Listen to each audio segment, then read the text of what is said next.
good morning, grand rising, whatever. Like, I am going to do a quick and dirty reading. My name's Maxine, Samone. If you're new here, I'm here to share a touch of Venus with you, a touch of abundance, a touch of love, a touch of worthiness, a touch of divine feminine, waking up in the morning, protein coffee. Let's get into it. Nothing is missing, babe. Nothing is missing. Void of course moon missing. You literally don't have to do anything right now, but you're feeling provoked as if you need to be doing something, as if there is some kind of moving target. Look at the moon. She's chilling here. She's in her illumination. She's looking beautiful. She's looking sexy, you know? And then look at the moon over here. Feeling like inconsequential to this big ass moving target that you feel like you can't, like you just haven't hit yet, and it's blocking your blessings. Okay, Spirit saying like the feelings that are coming up are for you to work through. That's an indication that it's safe. It's coming up, it's safe to work through. Okay, all it's missing right now is your belief that it can be possible, your belief that by you authentically expressing yourself, you can meet your goals, that you'll be appreciated, trusted, loved, seen as worthy of receiving all of these things. Because there's a lot of that deep blue color. So there's a throat chakra activation. I feel like it's connected to your creativity and expressing some of the things that you've been working on, or the things that you've been learning, or something that you've been put on assignment to do. A time for healing. That's what I'm saying. There's nothing.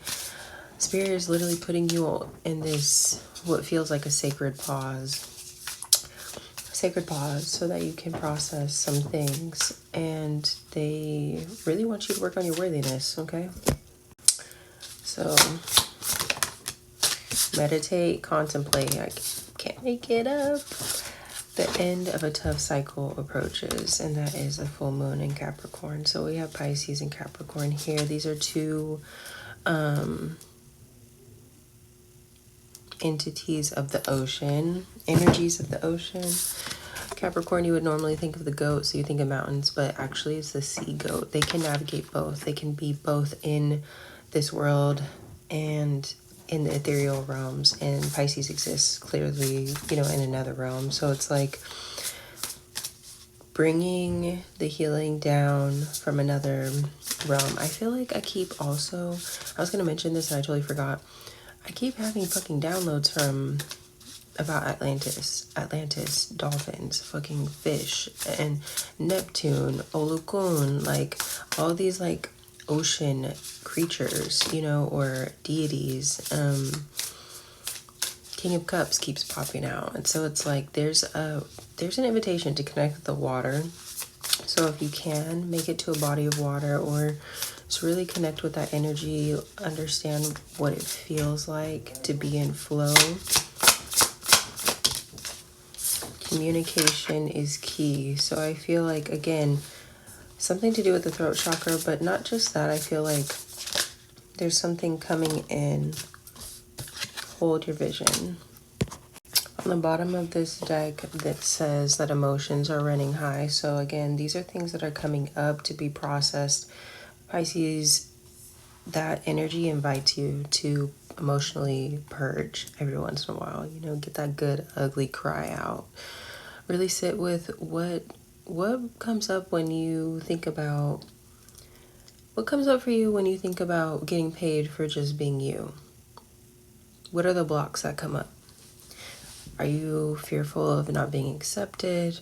Have you had experiences where you feel like you couldn't, you know, fit into groups, or like maybe during like school age you had issues with like community, socialization? Is there something around the throat space that is making you feel like you won't be appreciated or heard, or maybe you have a story in your head that is connected to being misunderstood, you know, and always having to like overly explain, or really shutting your throat down because you don't feel like explaining yourself. You don't want to feel defensive of yourself, and that's a shift in itself too. It's like you don't have to be defensive. Literally, you just have to be, you know, as long as the energy behind your words is, the intention is pure. If you are a catalyst in this world, you are going to trigger people, and that is something that I think that you need to accept about yourself, because if your intentions are pure, you're just doing your job, basically, you know. There's a fine line between being considerate and then shutting yourself down for other people's comfortability, you know. And then there's a fine line between, you know, activating someone and being an asshole, and that is all dependent on your heart space, I feel like, you know.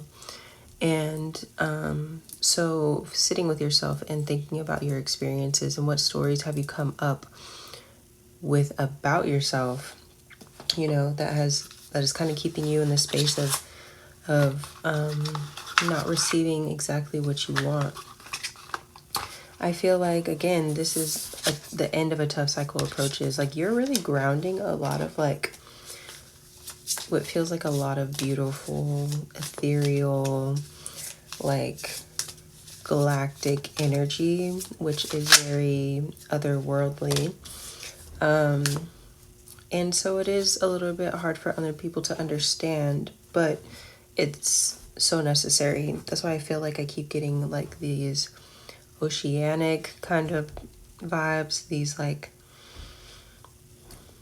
I don't know, like you're very connected to nature, you're very connected to